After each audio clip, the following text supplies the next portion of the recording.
Hello friends, मैं हूँ Shweta and welcome to my channel prep for exams. आज हम लोग जानेंगे कि एनसीएफ क्या है, यानी कि नेशनल करिकुलम फ्रेमवर्क 2005। इसको हम लोग राष्ट्रीय पाठ्यचर्या की रूपरेखा भी बोलते हैं। एनसीएफ में क्या क्या पढ़ाना चाहिए बच्चों को, कैसे पढ़ाना चाहिए, इन्हीं सारे विषयों पर ध्यान केंद्रित करने के लिए एक दस्तावेज बनाया गया। और ये जो है दस्तावेज, जो एनसीएफ है, वो बेस्ड है रविंद्रनाथ टैगोर का एक निबंध है सभ्यता और प्रगति, उसके ऊपर। इस निबंध में उन्होंने बताया है कि जो सृजनात्मकता होती है वो उदार आनंद बचपन की कुंजी होती है। ठीक है, और किस पे बेस्ड है वो? सभ्यता और प्रगति नाम का निबंध है रविंद्रनाथ टैगोर का, उसके ऊपर।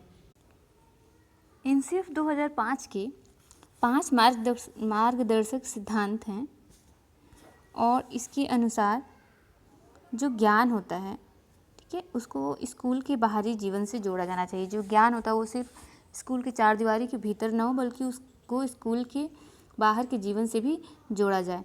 जो पढ़ाई होती है उसको रटंत प्रणाली से मुक्त किया जाए।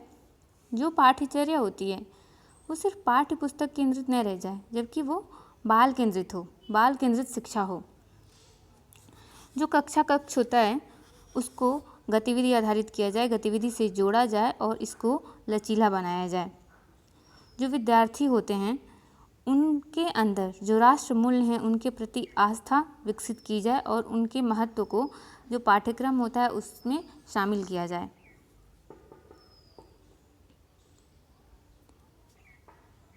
एनसीएफ को निर्माण करने का जो काम है वो दिया गया था एनसीईआरटी को, और इसको पूरा करने का काम किया था प्रोफेसर कृष्ण कुमार के नेतृत्व में। इसको पूरा किया गया था। राष्ट्रीय पाठ्यचर्या की रूपरेखा 2005 जो है उसका अनुवाद किया गया है 8वीं अनुसूची में। जो भाषाएं दी गई हैं, हमारी 8वीं अनुसूची में 22 भाषाएं दी गई हैं और इन 22 भाषाओं में एनसीएफ का अनुवाद किया गया है। और ये जो है ये विद्यालय शिक्षा का अब तक का सबसे नवीन दस्तावेज था अब तक 2005 तक, लेकिन अभी एनईपी लागू हो गया है, एनईपी 2020, तो अब ये हो गया है। ठीक है, न्यू एजुकेशन पॉलिसी 2020 लागू होगी। इसके पहले जो एनसीएफ 2005 था ये सबसे नवीन दस्तावेज था। इस एनसीएफ को, जो राष्ट्रीय पाठ्यचर्या है, इसको शिक्षा को मुक्त करने वाली प्रक्रिया के रूप में देखा जाना चाहिए। ठीक है, जो शिक्षा होती है, जो शिक्षा की प्रक्रिया होती है, उसको सभी तरह के जो शोषण होते हैं, जो न्याय है, गरीबी है, लिंग भेद, जाति भेद, इससे मुक्त होना पड़ेगा। और हमारे जो बच्चे होते हैं, जो विद्यार्थी होते हैं, इसकी वजह से जो शिक्षा से वंचित रह जाते हैं, इन जो गरीबी की वजह से या लिंग भेद, जाति भेद की वजह से, तो इस शिक्षा को इन सब से मुक्त करना पड़ेगा ताकि सबको शिक्षा मिल पाए।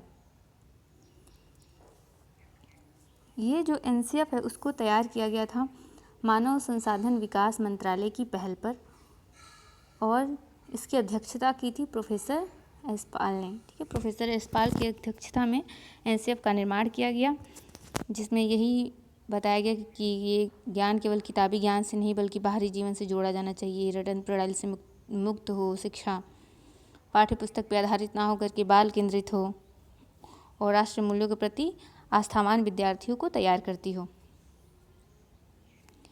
इसमें जो प्रमुख सुझाव दिए गए थे या जो प्रमुख इसकी विशेषताएं हैं वो ये हैं कि जो प्राथमिक स्तर पे शिक्षा का जो, वैसे तो हिंदी माध्यम जो होता है, लेकिन बहुत जगह जो बुक की लैंग्वेज होती है वो तो हिंदी होती है। ठीक है, या फिर इंग्लिश में, इंग्लिश की बुक तो इंग्लिश में, लेकिन जो माध्यम होता है शिक्षा का वो वहाँ की मातृभाषा में पढ़ाया जाना चाहिए। मातृभाषा में माध्यम होना चाहिए ताकि वहाँ के जो बच्चे हैं उनको समझ में आ सके। अगर उनको हिंदी नहीं समझ में आ रहा है तो उनका जो लैंग्वेज है, जैसे भोजपुरी हो गया या फिर पंजाबी या फिर असमी या फिर बंगाली, तो उनकी मातृभाषा में उस चीज़ को पढ़ाया जाए। शिक्षण सूत्रों का अधिकतम प्रयोग हो, जैसे कि ज्ञात से अज्ञात की ओर हो गया, मूर्त से अमूर्त की ओर हो गया। ये सब जो शिक्षण सूत्र होते हैं उनका जो है शिक्षा में प्रयोग किया जाए अधिकतम। जो सूचना होती है, सूचना को ज्ञान मानने से बचा जाए। विशाल पाठ्यक्रम और मोटी किताबें शिक्षा प्रणाली की असफलता का प्रतीक हैं, ठीक है, ये कहा गया था। और इसी में एनसीएफ में ही जो इसका प्रमुख सूत्र है वो यही है कि जो शिक्षा होती है वो बिना बोझ के, यानी कि शिक्षा बिना बोझ के, लर्निंग विदाउट बर्डन, ये इसका प्रमुख सूत्र है। जो मूल्य होते हैं, ठीक है, उनको उपदेश देकर के नहीं बल्कि वातावरण दे करके स्थापित किया जाए। कि किसी भी बच्चे को अगर हम जो करते हैं ना उसी को देख के वो अनुकरण करते हैं, उसी को देख के वो सीखते हैं बच्चे। तो उनको सिर्फ उपदेश दे के नहीं सिखाया जाए बल्कि वो काम करके उनको बताया जाए, ठीक है, ताकि वो उससे सीखें। तो उपदेश दे करके नहीं सिखाया जाए चीज़ों को, वैसा वातावरण क्रिएट करें ताकि जिससे बच्चे वो सब देखें और वैसा ही सीखें।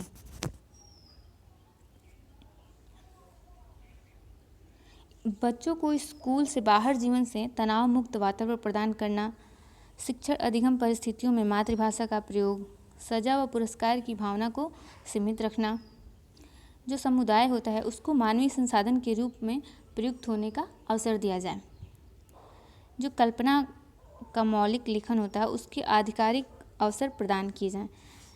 जो सह शैक्षणिक गतिविधियाँ होती हैं, ठीक है, जो शिक्षण कार्य होता है स्कूल में, उसके अलावा जो गतिविधि होती है स्कूल में, उसमें जो बच्चों के पेरेंट्स होते हैं, जो अभिभावक होते हैं, उनमें उस गतिविधि में बच्चों के पेरेंट्स को भी जोड़ा जाए और सभी विद्यार्थियों के लिए समावेशी वातावरण तैयार करना। जो एनसीएफ 2005 है उसका प्रमुख सूत्र है कि शिक्षा बिना बोझ के, यानी कि लर्निंग विदाउट बर्डन। और इस एनसीएफ 2005 में शांति के लिए शिक्षा पर बल दिया गया है। ये जो एनसीएफ 2005 का जो फॉर्मूला है वो त्रिभाषा फॉर्मूला है। ये अक्सर क्वेश्चन पूछता है टीईटीज़ में, ठीक है, कौन सा फॉर्मूला होता है, यूपी टेट में भी ये पूछा है। एनसीएफ 2005 की जो कार्यशाला है एनसीईआरटी न्यू दिल्ली में आयोजित की गई थी, ठीक है। तो ये एनसीएफ 2005 के जो हैं मुख्य पॉइंट्स हैं। अभी तो खैर नई शिक्षा नीति लागू हो गई है 2020 अभी, तो उसके क्या क्या की पॉइंट्स हैं, जो क्या क्या इंपॉर्टेंट पॉइंट्स हैं, एक वीडियो उस पर मैंने बनाया है, लेकिन उसमें इंपॉर्टेंट पॉइंट्स मैंने नहीं डाले हैं, बस ऐसे ही वीडियो है। लेकिन मैं उसके बारे में एक डिटेल वीडियो बनाऊंगी। तो अगर आपको ये वीडियो अच्छा लगा हो तो प्लीज़ इस वीडियो को लाइक करिए और अपने दोस्तों के साथ शेयर करिए, मेरे चैनल को सब्सक्राइब करिए। Thank you.